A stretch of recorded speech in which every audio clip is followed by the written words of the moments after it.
Hello, I'm Loren Sederstrom. I'm the host of the All Around Grant Show. Today I have my co-host Diana Laundrie with me, and we have a lot of stuff to cover.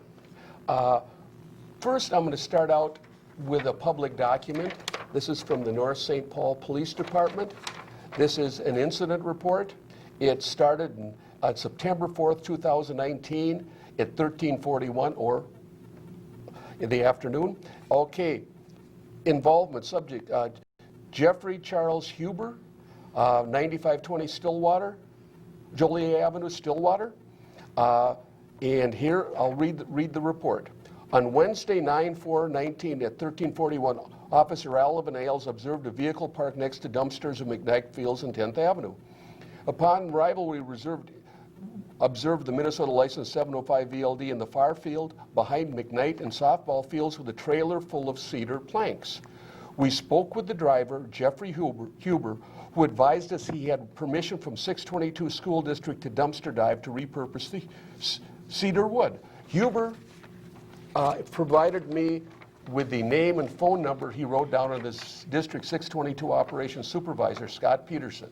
I made contact with Peterson, who advised me that he remembers speaking with Huber because he mentioned he was the mayor of the city of Grant and wanted to go to the district dumpster for some wood. Peterson gave him the permission to go to the district dumpsters behind North High School. I asked Peterson if he gave Huber permission to go to the dumpsters behind McKnight Fields, and he advised that the dumpsters I was speaking of belonged to the city of North St. Paul, and he did not mean those dumpsters. I then made contact with the North St. Paul fire chief and advised him of the situation. The fire chief advised me he spoke with the Public Works to advise the wood is still owned by North St. Paul and was removed from one job site to be used at another. Mallinger advised Huber he needs to put the wood back due to it still being used by North St. Paul and being in a dumpster. Well, we stood by while Huber put all the wood back and was escorted away from the dumpster without incident. The other interesting thing with this... I like the word that they used, escorted away. The other interesting thing is he had pushed his mayor's card out there, but at the end he demanded the card back because I talked to the officer Allen who was involved with this. Evidently, he must think that his business card is like the one that you get in Monopoly, the get out of jail free card. So he wanted to get it back to conserve it for the next use. But this is a public document. You can make your own conclusion of what you think this was, but you know, you have to be careful when you're doing things because he was taking things that didn't belong to him and it was not available to him. So again, this adds to the stack of as many ICRs that I have on him dating back to about 2013 or 14. But I just thought I would share that with the public so they know what the mayor has been up to. So the next time that he runs for mayor of the city of Grant, do you think that you could take a picture of on one of his campaign cards there and just stamp over the top of it rather than like the word censored or whatever, you can put dumpster diver. Yeah, dumpster diver. So that's that one. I thought that was very interesting. Of course, last month we had that discovery about the Shakopee School District and flopping of the business managers. I have heard nothing else about that, and there has yet to be an article in the White Bear Press stating that they have a new manager. Okay, so now we're going to the city council meeting. And you just had one in February, correct? Yes. Okay, and what date was that? That, I believe, was the 3rd of February. We just had a meeting, and it's kind of interesting. It's kind of things recycle all the time. And there's a business district. We only have a small business district. It's on either side of Lake Elmo along Highway 36. And it's considered our commercial area, and there's several lots, but there's one lot left that's still zone A1. And someone came in 3 years ago when I was on the council, and they wanted to put one of these storage facilities, but this is one of the high-end ones where these people bring their Ferraris and Maseratis and classic cars. It's kind of a recreational garage, and that was turned down. Well, it's really interesting. Now these people want to come and put in just a regular storage unit. And mind you, how much sewer and water does a storage unit need? None, other than one toilet. So a small sewer system would take care of that. But let's play the first clip, and we'll talk on the other side. sure exactly what lot you were talking about. I mean, if it's, I mean, I think storage units, and I'd have to check, would probably only be allowed in the business zone. So to me, that would require rezoning, Okay. and that's not something we've done. From my standpoint, I probably would not be in favor of that, but. So every other business there is in the business zone, obviously, and zoned for business, and that's the last lot that is still zoned A2. So is there a reason that we couldn't pursue switching it? Well, can I keep the floor? Please, Mr. yeah, Mayor? go ahead. The only question I would have is it in the middle of a bunch of business zoning, or is it separate from the stretch of business zoning? It's the very last lot that's I not. don't know what that means. Is it so- contiguous to that, or? It is. not? It connects right It with all connects the other. right with the other one? Correct, but yes, it's sir. To one east or the west of that? It would be east. So it's the first, it's east. So we cut off the commercial line here, and And you it's want to extend the commercial line. one a lot little bit over. farther. Yes, sir. So it is at least contiguous to the It existing. is, yes, sir. business. That would be more palatable, maybe, but again, we haven't changed the zoning in a long time. So, I'm done. Okay. I'm going to turn to our clerk real quick, Mr. Bettine. Mayor and council members, the confusion came from your storage listed on your land use chart. It does not show any storage that is strictly allowed in GB.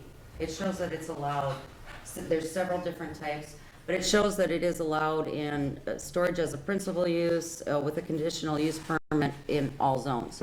Now, that being said, the city planner did kind of take a look at this because we had the inquiry, and I think she may want to explain some of the verbiage in that section.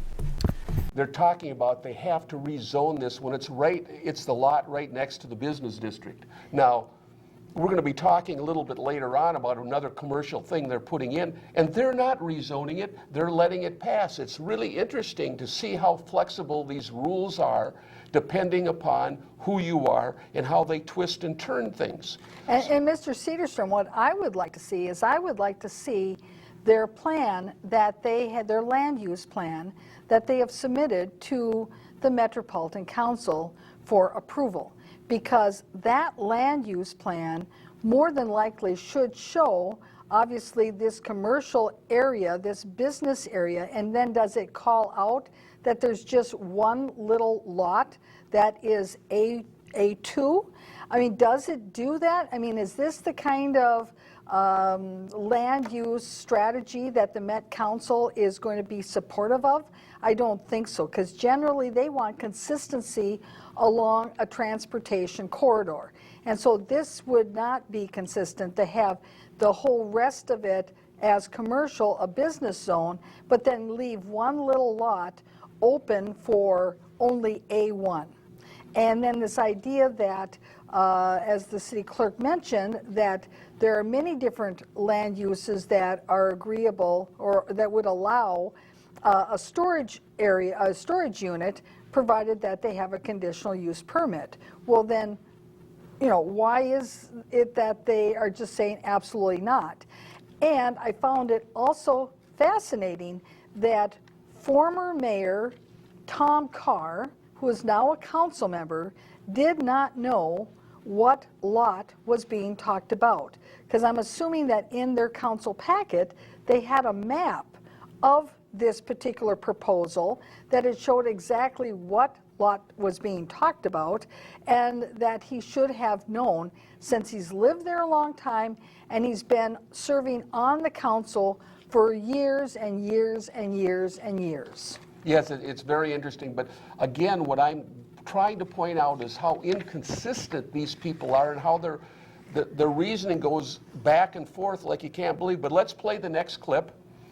And they talk about another proposal, the Supper Club on 15, or Manning and 96. There isn't a storage use listed that is allowed in GB.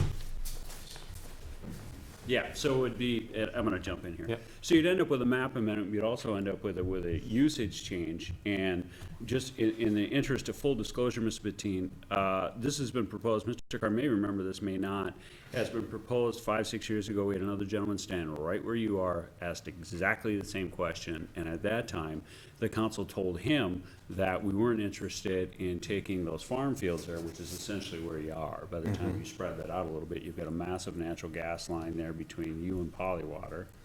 and you're in a cornfield. So taking and extending our general business down there is going to create for us at the time was unacceptable pressure for city water and city sewer. It is my goal up here, and it has been the goal of former and past councils, to resist city water and sewer in a very vigorous manner. And if we take that business district, in my mind, and slide it down, and that former council people said exactly the same thing, we're going to create too much pressure. If we do that, we start sliding it down one, we're going to go down another one, because there's a bunch of open land there. And then it's going to go down one, and then the golf course is going to come to us and say, well, this isn't very fair. You've got a bunch of general business here all along this corridor, so you're going to be developing your entire corridor. I've got a golf course. I'd like you to take a look at this golf course for us. Our, or at least the mission as stated in our comp plan is to keep us rural residential, with that mix of farm fields and homes, and business has never been really something that we've pursued very strongly. So I'll leave you with that thought that we have turned down this exact thing before. Okay. And that would be a perspective of mine on that. Because once you get that camel's nose underneath the tent, unfortunately, it gets sort of out of control. Now, it's up to you, after taking a good look at the ordinances and speaking with the professional staff, what you would like to do. You may have a very, very compelling argument in order to do that. But that's the history behind it. Okay? Just want you to know that for you. Okay, I want to point out a couple things. First of all, remember that camel's nose underneath the tent. That's going to come back to play. They're not saying the same thing when they want to have this wildlife rehabilitation project that is a commercial usage, but we're going to get to that. The other thing is the mayor has the wrong parcel of land. There is a cornfield east of the natural gas station, but the area that this gentleman is talking about is where the old farmstead was, and they tore the farm down. So they're not even talking about the right thing. Second of all, this is a wooded area that isn't being used for anything, and it is in the commercial area. And you know, I guess what I'm saying is you can't have it both ways, and they're trying to. Now, when we get to this wildlife rehabilitation, that's a commercial venture, and they're putting it out in the middle of nowhere, like they did with the wedding barn, and they made an approval for a supper club in 96 in County Road 15, and the only reason that didn't fly is because the guy couldn't get the financing for it. So now, Mr. Sederstrom, with the wedding barn, I would assume that if you're having weddings at the wedding barn, that you have to accommodate for having restrooms, correct? Right. And so do they have city sewer and water there, or do they have a sanitary sewer system? They have a big mound system. So my follow-up question is exactly this. If it's okay for a wedding barn to have a mound system and a sanitary sewer system standalone, then why is it not okay that a storage facility that has very little need for water and sewage, why they also could not have a sanitary sewer system that is separate and independent from any city sewer and water? Well, that's the point I'm making. They're very inconsistent. They don't apply the zoning things evenly. So I've gotten the point. I've gotten the point. Then, is that why couldn't they have a sanitary sewer system of their own? Well, and he's talking about that this would cause the city to have to allow them to have city sewer and water. So I can see it's very inconsistent. Well, they talk out of both sides of their mouth. It's okay for the wedding barn that has sewage for 200 people, but a storage facility that has 1 or 2 people come in at a time, and they don't exactly go there to party. And my goodness, they go there to drop your junk off and you leave. It isn't a destination for using the restrooms. And it's a long 36 where it doesn't create traffic. There's a frontage road. There's a bar down there, for Pete's sakes, and it's full all the time. Goodness, it's inconsistent application of zoning. Definitely. And they're just not logical. But now we're going to go to a bigger bugaboo. Oh, no, a bigger one. How can that possibly be? Sunnybrook Lake is down south of 12. It's off Jocelyn Lane, and there's consistent flooding. Last year, there was a proposal, CCS Contracting put in a temporary pump, and they pumped it 1,000 feet across Indian Hills Golf Course. And the gentleman that runs it was happy to run the pipe, and he's got some lowland that has a sand base, so the water would drain away. So that worked all this year. They took it out in November. And now they're talking about the county has bought, or the Valley Branch Watershed has bought 4 homes for $2 million Wow. because they were flooding. Now, here is a proposal. I've been to Valley Branch a number of times. Proposal, CCS Contracting, for the sum of $125,000 that we will provide a 6-foot concrete structure with a hatch, install a guide rail, pumps, check valves, gate valves for air compressor connection to blow out the main, install plumbing, install inlet pipe into Keats Palm, install a control panel, provide electrical service, provide a permit, and this would take care of the problem, because the soil around there is silt, loam, and clay, which doesn't drain well, and the roads act like dams, and that's what's happening. So in other words, if they went with this proposal, they wouldn't have to buy 4 homes for the tune of $2 million. That's right, and there's rocket science come up with these ideas. So now what they're going to do is they have 4 proposals. 1, to use gravel and raise the road a foot or 2. 2, to repave it, and its flood is 980, I believe, and they want to raise it up to 982. Then the other third project is a higher repaving and do it above the 100-year floodplain of 983 feet and redo it, and this is going to cost $100,000 to $200,000. Or number 4, not do anything at all. They did not once consider the pumping option, which would take care of the problem. It's taken care of it for the last 2 years, where we have a winter that there's a lot of snow. The ground is 99% saturated. Last year was a record year with 44 inches of precipitation. I monitor mine very carefully because I farm.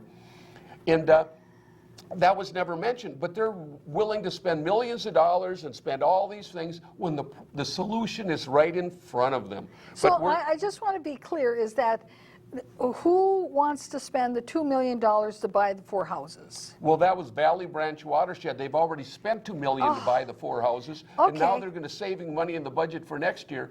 The word is, what they're trying to do is buy all the houses and make a park out of it. Well, but they're using subterfuge. They're not coming out and saying that. They're saying, oh, you're flooding, we'll buy your house. Well, they're going to have to tear these houses down. And right. The other thing is... And then you've got all that, that demolition costs added into this as well. And so the 4 proposals or possible proposals that you were outlining, that's coming from the city council level, correct? That's correct. And so how does that blend with what the Valley Branch is doing? Well, they'd have to get permits, but the interesting thing is by raising roads, you're raising the dam, so the water will flood more instead of less. They're compounding the problem instead of solving it. If they would put a pumping station in for $125,000 when it went up, it would get automatically come on and get pumped out.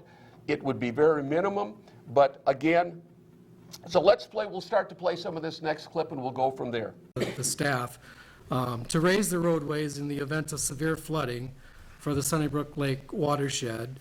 The city staff has provided the following alternatives. Now, alternative 1, it would be a temporary emergency roadway. So this alternative includes adding aggregate base to the existing road to build it up to an elevation of 982.8 feet, as needed to accommodate rising water.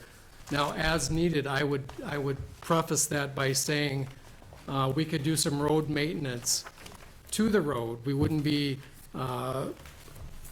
widening the road per se, but we could have our road maintenance build the road up as the floodwaters rise. So we wouldn't do anything initially, and we wouldn't do anything if the water never breached the road.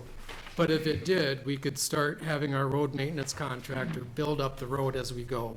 Mr. Sederstrom, I just had to stop the clip there for a moment. The plan is, that I hear, is that we're going to build up the road somewhat, planning that maybe something will happen. And then when something does happen, then we'll get a hold of our road contractor and tell him to put a little bit more dirt on top of it to keep the water from going over it. Now that sounds like an incredible way to build a very solid road base, do you think? Yeah. Yeah, well, let's hear what else he's got to say. I'm sure that there's some other nuggets of wisdom here. And so that's the first alternative. And I have shown a cost for that of $109,000.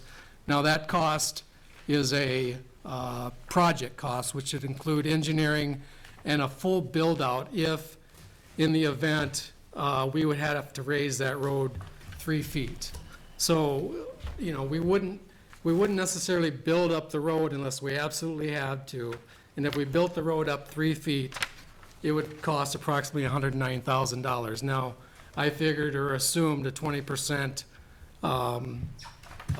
amount on top of the construction cost to determine the indirect cost. So if you looked at the engineer's estimate that I provided you, the construction cost is less than $100,000. I don't have it in front of me, but I think it's around $70,000. So in that case, we could simply go out for quotes rather than going out for bids for the project. So alternate 2, I've defined here as a permanent road. And so alternate 2 is again adding aggregate base material to build up the new roadway to the elevation of 981.8 feet. The new roadway would become the permanent roadway and no other work would be needed. This alternative raises the road sufficiently to force the floodwaters to be conveyed through the existing culverts at 68th Court and Jocelyn Road, and maximizes the available storage volume that surrounds the roads today. Again, that estimated project cost for this alternative is around $100,000. Mr. Sederstrom, I heard that the permanent road option actually is less than the temporary road option. Well, the whole problem with this, it doesn't matter what kind of road they're talking about. They're talking about replacing with the same size culverts. And if the culverts didn't carry the water before, I don't care how high you build the road, it's still not going to drain it any faster. So the net effect is the water is going to, because the dam is higher, the water is going to be backing up further. And it's going to, it's going to flood the septic systems and make the houses uninhabitable. Well, you know what? You're not an engineer, I'm not an engineer, and even we understand that principle. But I think he's probably got a little bit more of his words of wisdom. Let's see what they might be. Again, that includes engineering and all those other soft costs. So the alternate number 3 is again another permanent road, but it would be adding, again, adding to the road elevation, but we would build it up to that FEMA elevation or that 100-year flood elevation of 982.8 feet. Again, the new roadway would encroach on existing wetlands, driveway approaches, and culverts, and the new roadway would become the permanent roadway and no other work would be needed. This estimate is $193,000.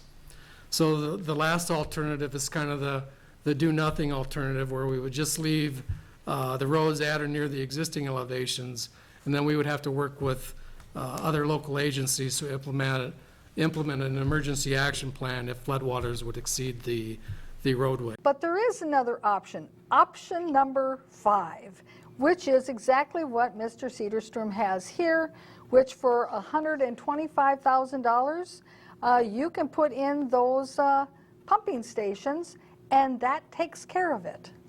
Yeah, it's just ridiculous that they would even consider doing what they're doing, making the dam larger so it'll flood more, when they're not changing the size of the culverts. In Valley Branch Watershed is totally incompetent on this.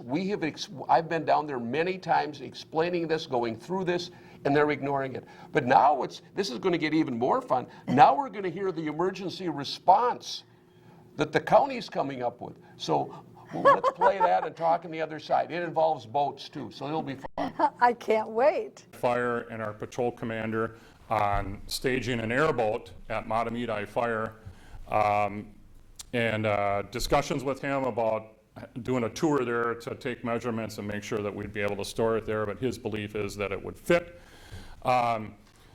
Problem with that is they don't have pilots for the airboat at Matamidi Fire, so we'd have to tone out Stillwater Fire to have their pilots come to Matamidi Fire, hook up the boat, bring the boat here, launch the boat with law enforcement and fire depending on the call. So clearly, the delay is going to be extremely delayed. The issues with the fire trucks, you know, that was part of the discussion on closing the road, Jocelyn, last fall, when water started to breach the road, and it's not a tarred road, so the integrity of what's underneath that water is unknown. And when you're driving a 50 or 60,000 pound fire engine through there, it's too unknown and too high risk. So another concern to consider is if we make the arrangements to, in terms of fire service or EMS, call mutual aid for calls that are on the south side of the road blockage, we can do that, and then in this case, Matamidi Fire would, you know, go around and get there last, if you will. The issues with that is if there's calls for service on the north side of that and your public safety folks are on the south side, that response is going to be delayed to areas that might not be affected by floodwaters because they're on the wrong side and they get a secondary or subsequent call. So that's what I meant by there's a lot of variables to consider on what this might look like. But regardless, from the law enforcement perspective, if the residents are going to stay there, we'll find a way to respond. And there's been... What are we going to do, give them all swimming lessons? I mean, this is just absolutely ridiculous. There's a solution for this, and it worked last year. The pumping station brought the water down, and it wasn't an issue. Why they cannot logically see this solution is beyond the copious of my diminutive comprehension.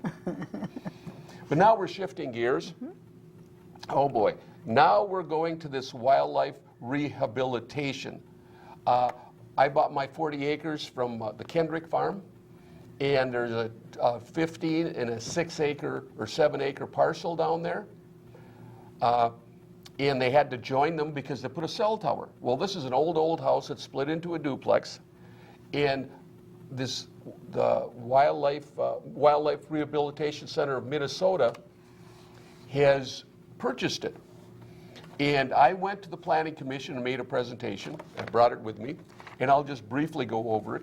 The Wildlife Rehab Center of Minnesota, one of the nation's busiest hospitals, admitting 15,000 patients annually. It's from the website, includes commercial coyotes. And what I said is this is a commercial operation which will bring extensive traffic into our quiet neighborhood from the 25 volunteers. They all planned for 7 to 10 accessory buildings, some being 30 by 60 and 30 by 70 at a future date. In addition, they were contemplating a surgery center. Well, I went over the chart, and there's no place in there that it says a wildlife rehab. At the bottom. And this chart is from where? This is from our code book, the city of Grant. At the bottom there it says wildlife preserve, reserve, not preserve, it's a wildlife reserve, public or private. Normally that means ground that is untouched, it's left wild so the animals can go around it. They may have feeding stations, but that's it. But the problem is, right, so you're saying that they're trying to hitch on the star of a wildlife preserve in order to have this wildlife rehabilitation center installed in their property. that's right. Okay. And that's 32-245 Wildlife Reserve. Okay, then there's wild animals, 6-20. To protect the health, safety, and welfare of the citizens, it's unlawful to keep any wild, dangerous, or undomesticated animals within the corporate limits of the city. Gee whiz. And so that's thinking, what, only like you can't have like a pet raccoon or a pet That's right. skunk or something like that. Well, what about a wild bobcat? Would that be? Would that be allowed? Absolutely not. And so they can, we'll see in here they talk about they can take coyotes and bobcats and even bears, but usually we put them out. Well, what they usually do and what they do is something else. It's kind of like the mayor and deputy mayor. don't look at what they say, look at what they do. So, Well, I would think that certainly, yes, they put them out while they're doing surgery or something like that, but eventually these animals have to recover from their anesthesia. Well, that's- correct? And then they have to, isn't this rehabilitation where they are out of their anesthesia so that they can recover? oh, that's what they do. After they've recovered from surgery, they want a place to warehouse the animals when they're recovering. And there's also, if they have like young bears or raccoons or deer, they have to feed them. And we'll have a discussion about that. But let's play the next clip. It's about the wildlife rehab, and we'll go from there.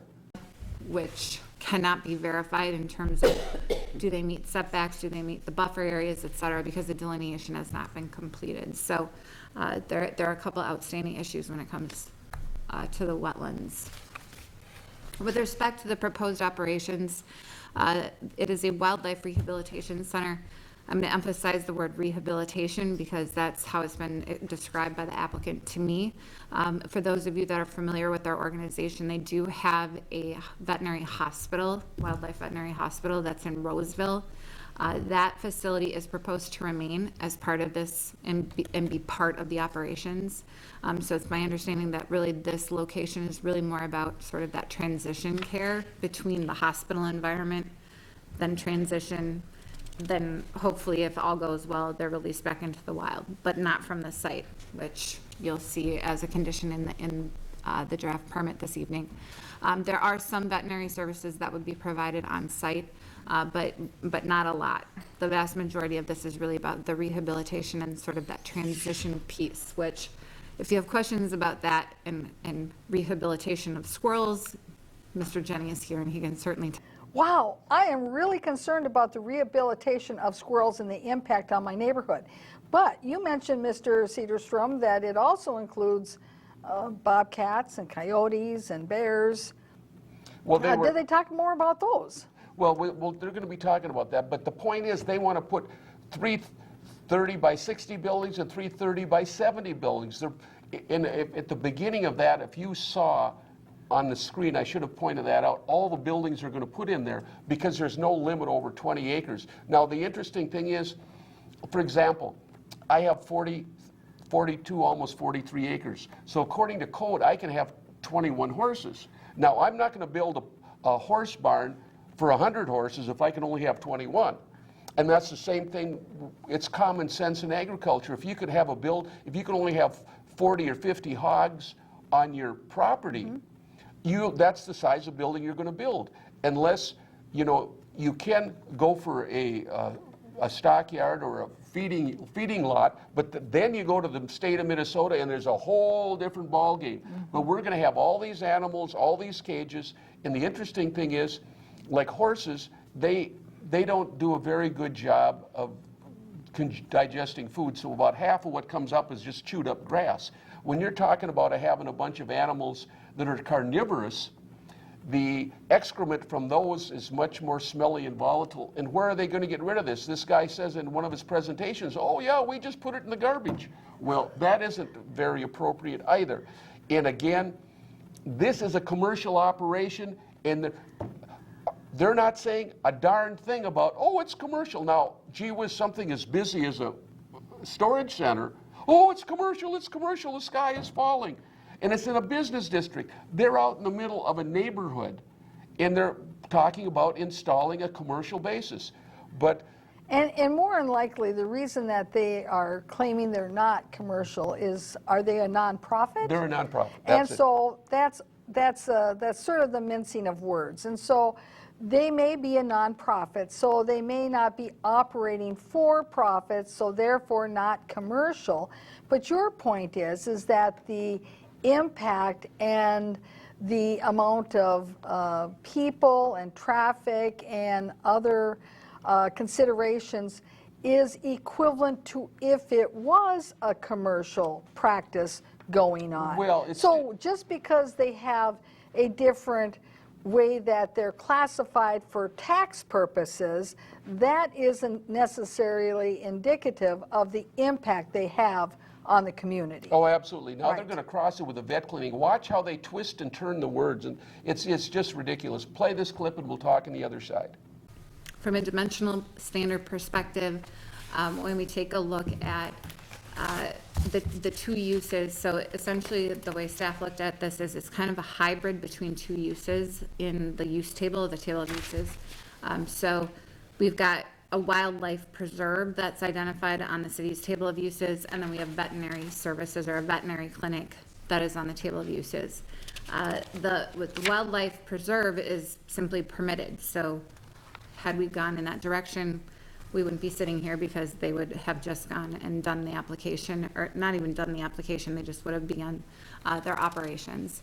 The veterinary service or the veterinary component of it, so the veterinary service portion of it, really falls under a conditional use permit and is something that is permitted with a conditional use permit in the A1 zoning district. They don't mince the words. They're getting technical on the storage, but this is not a wildlife preserve. This is a wildlife rehab. I mean, that's like saying all the cars are the same, a Chevrolet and a Ferrari. They're both cars, they're the same thing. Well, the distinction that I see is that an animal preserve, the animals run free, correct? That's right. This location, this use, the animals are not running free. They're being housed and they are being kept there for a period of time. And so your concern has to do with, are the numbers of animals that are being there, I mean, that would probably be a higher number than if it were simply an animal preserve. Absolutely. See, so there's a distinction there in many levels. And then the number of buildings they're going to be using. So Right. let's go next to the site plan. You saw it in your packets. I'm going to do my best. The heavy or the darkest boxes that folks can see up here are really where the proposed improvements are. In light gray, there are existing accessory buildings in the existing principal structure. You can also see where the main access point is off Jamica. That driveway, as I stated before, is proposed to remain in place and be used to support the operations. Most of the smaller rectangles that are on the site plan are the caged areas. So those are sort of outdoor or semi-enclosed areas. Based on the narrative, all of those areas are proposed to be double fenced.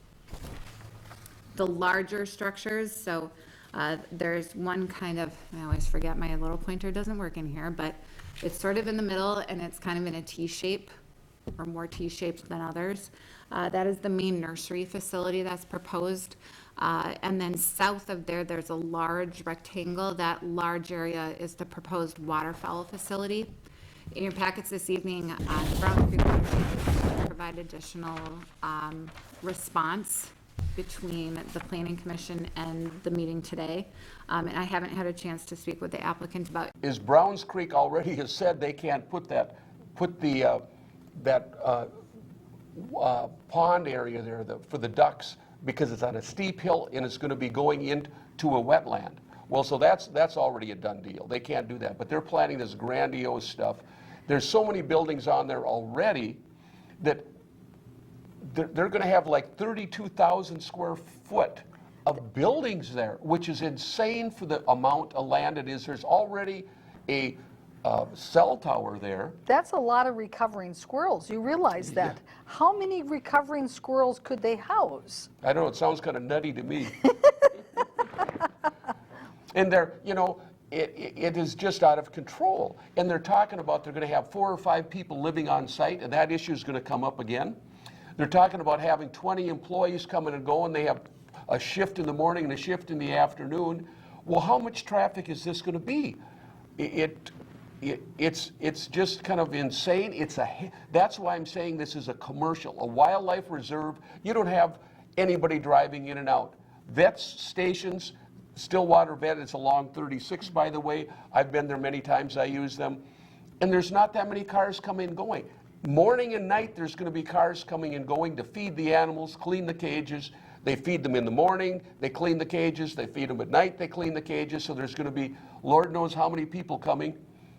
in the morning and some in the afternoon, and they're going to have 4, well, actually, they wanted 5 people to live on site, and that's going to rear its ugly head a little bit later. But you notice they don't say much about this. Oh, it's okay, oh, it's okay. But these, Right, and Mr. Sederstrom, I don't want our viewers to get the wrong, the wrong, impression here, is that certainly it's important that there be facilities for wildlife rehabilitation. That's not really the real issue. The issue is the fact that they're not discussing it with reality, and that they're not being truthful about how they're presenting this use. Because quite frankly, if you presented it as it really will operate, and the kind of impacts that it will have, which are similar to being commercial, then the elected officials can put in the proper conditions in that conditional use permit to address those issues. That if you are having traffic, what are the hours of which that they can come and go? If there's going to be a problem with safety issues, what are the precautions of what has to be taken? How often is it going to be inspected by somebody from the city to make sure that those safeguards are in place? Because if you are doing rehabilitation to bobcats and bears and coyotes, you want to make sure that there's safety precautions. But who's monitoring those safety precautions? Who's making sure that they're going to be in place? Those are all things that could be part of that conditional use permit. But if they're not talking about the project as it really is, but instead talking about it superficially and trying to gloss over all those things, then you don't have the proper protections for the neighborhood. well, they're already talking about hours they wanted from 7 in the morning to 11 at night in parking for 35 cars. But let's go to the next.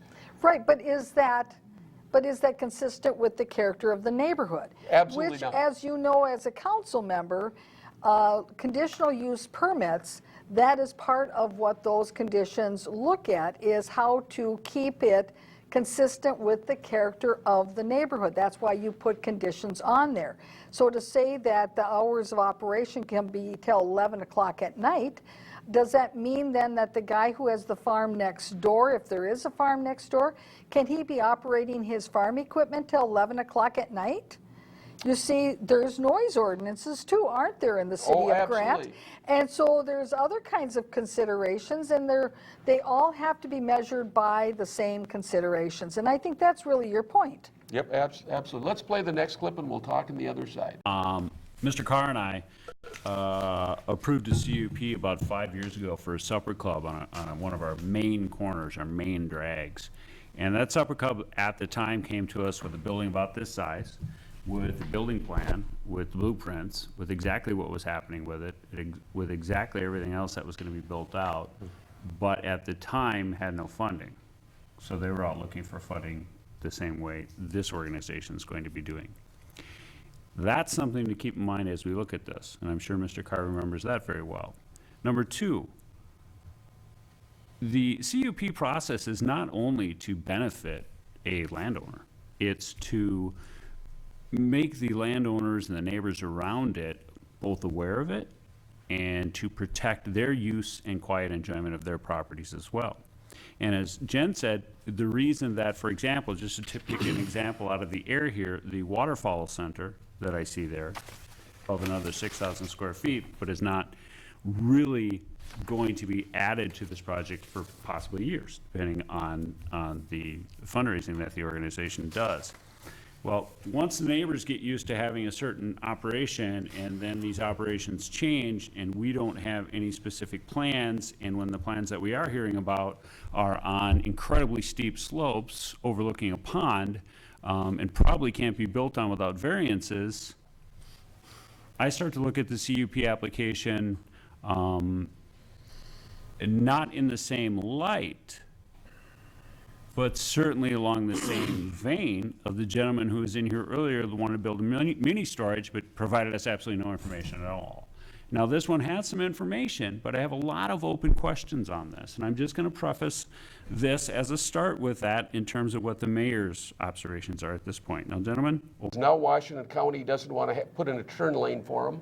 they wanted to have a road off 107th, which is this road I'm on. It's a quiet residential. When they gave the conditional use permit for the cell tower, they specifically said they had to widen the driveway and access it from Jamaica or the county road because they didn't want commercial trucks going through the neighborhood. Now, the county says, well, we don't know about the traffic, so therefore you have to have it off 107th, and they're not going to allow that. They're finally closing in and realize what a can of worms this whole project is. And that ultimately they're telling them to go back and bring the details, but hopefully something will change. The next big thing they're going to be talking about is the turn lane, okay? So why don't we play that clip and we'll talk on the other side. Especially considering there's going to be all this traffic, you kind of need a turn lane, don't you? Oh, yeah. And I can't speak for them, but I did have a conversation with the county, and they said that the spacing between the turn lanes may not be, and as Brad might want to jump in here if he knows more about turn lane spacing than I do, but they made reference to the fact that the turn lane spacing between the turn lane that would get you into this and then the turn lane that gets you to 107th is too short, the distance doesn't work, which is why they recommended the 107th as opposed to putting two turn lanes in a row. So my point is, I don't know that the county would permit you to do that or not. Right. Which is why part of this, from my perspective, and why the county came back with the position that they did, is we don't really understand the number of trips per day that we're actually talking about. Because that's typically what necessitates the turn lane improvements, a dedicated turn lane one way or the other. And because we don't have an actual count, they came down on the position of, well, then just make them use 107th because we don't know. Right. So, In the next clip, they finally come out and admit that it is a commercial use. That's what's really interesting. And it's not allowed on the chart, on the zoning district chart that I Right, which have is right in your here. ordinances, right. And so they're making a big deal, and there was a big discussion about that. It's all the picayune stuff, when if the thing as it is now should not be going in. What I'm saying, if there was if they put up one 30 by 60 or 30 by 70 building to housing a few animals, not a problem. But they also want cages outside after they get larger so they can be in the wild. Well, the other problem with that is going to be you put a bunch of bunnies and whatever else, even if it's in a double cage, you I know don't what I'm think you're saying? really worried about bunnies, though, are you? No, well, actually, I You're was, talking about those bobcats. well, I was actually going to go in for a CUP. I wanted to have a bunny rehabilitation center for two-legged bunnies, but they turned me down on that. But what I'm saying is they're going to have fenced-in cages out there. Well, what do you think the coyotes are going to do? The coyotes are going to be coming in and howling and making all kinds of noise with this heavy concentration of prey. They think they're going to be going to the Old Country Buffet. Maybe they're going to have to change the name. But let's go to the next clip, and we'll go from there. 6 are into our zoning in 32. Under vet hospital, this looks as though it fits. We have injured animals. These injured animals are being treated. I won't quibble over whether or not rehabbing them or whatever is treating them. They're treating the animals to go back to the wild. That, for me, is without question. Where the questions are for me in this application, they're much more structural. We've talked about turn lanes, we've talked about lighting, we've talked about parking. Those are all concerns of mine as well. In fact, I might as well start there in terms of my structural discussion here. When we were talking about the cell tower access to this property, the reason that it's a 20-foot driveway and that it looks the way it looks is so that those great big cell phone trucks could get in there and do maintenance on that. We nixed very, very quickly and very thoroughly any access to that cell phone tower from 107th. We did that in order to protect long-standing residents over there from having even that amount of commercial traffic coming in. So as far as I'm concerned, I'm not going to support an access from 107th. What John is saying here, what almost everyone here is saying, is that this is a veterinary clinic for all intents and purposes, although it's called a rehab center. It is a commercial, although not operated for profit, Understood. Still a commercial use. It needs to come off of a county road, as far as I'm concerned. There are many different ways for that to happen. The county, I'm sure, would work with you on that. They're finally admitting that this, in fact, is a commercial use. And it shouldn't be allowed in this area, you know? Now, I do find this fascinating, though, that Mayor Huber is calling this a commercial operation. Because remember, back a year and a half or so ago, we did news programs on the dumping of sludge by a company that was certainly for profit, and you claimed that was a commercial operation, and Mayor Huber claimed up and down that was not a commercial operation. So what do you think is the reason for his turnabout in being able to recognize something is now commercial, that before something that was commercial he would deny up and down that it was not commercial? Not being a psychiatrist, I cannot analyze his psychosis. But I know there is a problem there. It's inconsistent. They keep blathering about, oh, keep this rural, we want our home in the country. Well, what in God's green earth are they do, putting a heavily high-usage commercial operation in the middle of a nicer neighborhood? This is just insanity. And that sewage operation, that dumping operation, the city of Grant allowed that to go on for quite some time, didn't Oh, yes, they? the way we got the hydrovac dumping shut down is I went to the MPCA. Now, I proposed 3 times when I was on the council a change to the ordinance to eliminate hydrovac dumping and adding it to our ordinance that said there can be no dumping of wastewater within 3,000 feet of a well. Well, I'll tell you, there was 20 houses within 3,000 feet of this well, and they ignored it. Again, Right. This is a perception issue. It depends which way the wind's blowing. And your definition of commercial, right? But that guy was dumping that stuff for profit, correct? Absolutely. And so, yeah, I think your definition of commercial was very accurate in that case. Well, let's go to the next clip, and this is another thing they're running into a problem with the house. About the house, since this is not going to be a family residence, it might be deemed commercial lodging from our building inspector. Might require a little bit more intensive safety issues, door exits, lights. I don't know the answer to that question, but I think that thought came to my mind because you're going to have people there, and that would be our esteemed building inspector, who's pretty good at that stuff.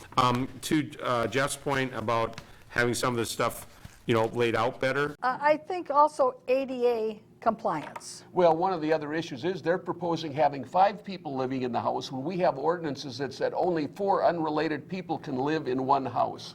Mm-hmm. So, gee whiz, another broken rule we've got here. I mean, why don't they just throw the damn ordinance book away and say, hey, do whatever the hell you want if I like you. If you don't, we're going to nail you to the wall. The last little clip we have is the motion to table. Let's play that and we'll talk on the other side. I'll second. Thank you very much. All those in favor of tabling, please signify by saying aye. Aye. Opposed?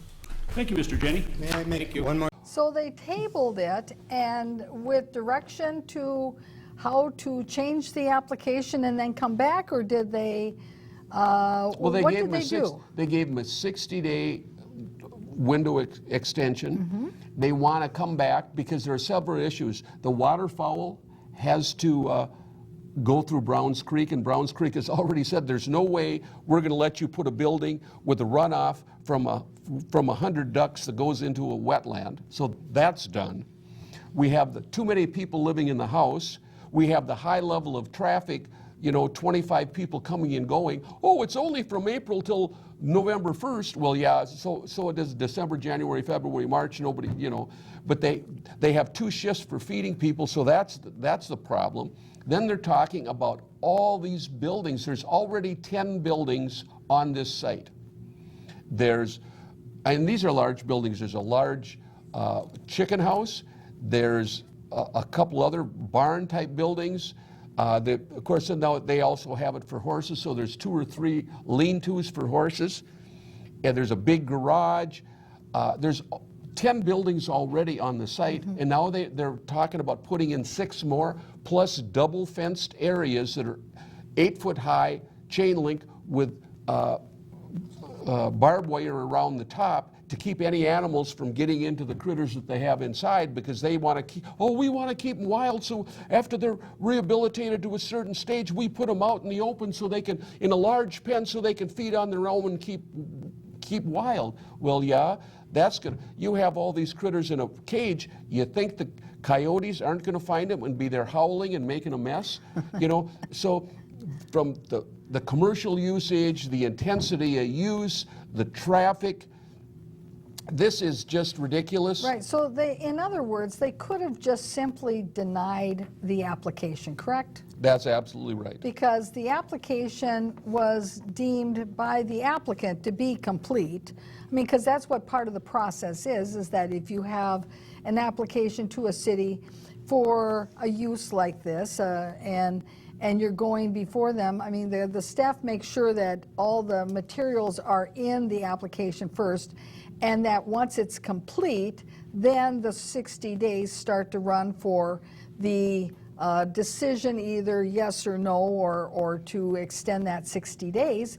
So at this point, certainly the application would be considered complete, and the council could have just said denied, gave their reasons, then put their reasons in writing and sent those written reasons to the applicant, and they'd be done, rather than saying, come back with a few little tweaks. Well, the whole problem is, and we didn't cover it here, one of the things they did not provide is the permit from the DNR to show which animals they could in fact have. Oh, well, that's a shortcoming. They talked about raccoons and possums and bears and coyotes, but they said, oh yeah, but they always have this disclaimer, oh yeah, but we sent the one up to St. Cloud, the bear we had. Well, yeah, but if they have the permit to do it, to have a bear there, in the future, it could happen. Right, so nobody really saw their permit to know in reality what they're allowed to have. Oh, and it's a very soft plan. They don't have it. The plan that was put up there, it was hard to see, but they were putting all these kind of buildings up. They want a parking lot for 35 cars. Well, if you have a parking lot for 35 cars, what does that tell you? You probably need at least 30 of them. And they're going to have 4 to 5 people living on site, plus they're going to have interns from the University of Minnesota, because that's what this uses. So there's going to be a lot more people there than they're letting on. There's going to be much more going on there. And if you have one of the $500,000 houses that's right next, you think you're not going to smell some stench? And here's another thing I want to mention too in our last couple minutes is that in one of the cases that I've had where my client was a Buddhist monastery, because even though it was a religious organization, they still had to comply with certain regulations because they were having people from the public or employees coming to their facility. So when you're talking about sanitary sewer, again, going back to that storage unit that wanted to construct on that one little parcel in that business area, this idea about their sanitary sewage. Well, this particular wildlife rehabilitation center is going to have to accommodate the sanitary sewage for 25 employees. And did that ever come up in this discussion at the city council? Absolutely not. They haven't even touched on that. And what's so ridiculous is they don't want a very quiet thing in a commercial area, but they decide to put a high traffic commercial area in a quiet neighborhood. Intense use, an intense use. Very intense use. Yes. It doesn't make sense. It's not logical. Just as much as it doesn't make sense to raise the roads and make the dam higher to flood more houses instead of putting in a pumping station. These guys are in the twilight zone, I'm here to tell you. And it isn't just Rod Sterling, needless to say. But, well, and of course, here we are making sure everybody knows that they're in the twilight zone. okay. Well, thank you, Diana. Once again, you always shed very interesting light on it and use your legal expertise. Next month, we'll come back, and I'm sure we'll have a lot of other things going on. I've exposed a number of things. Last month we did the Matamidi schools. This month it's the mayor and the redwood planks and the wildlife Rehabilitation Center. So we'll see what kind of stuff we can dig up for next month. So join us, if you will, next month, and we'll show you what's going in an all-around grant. Thank you.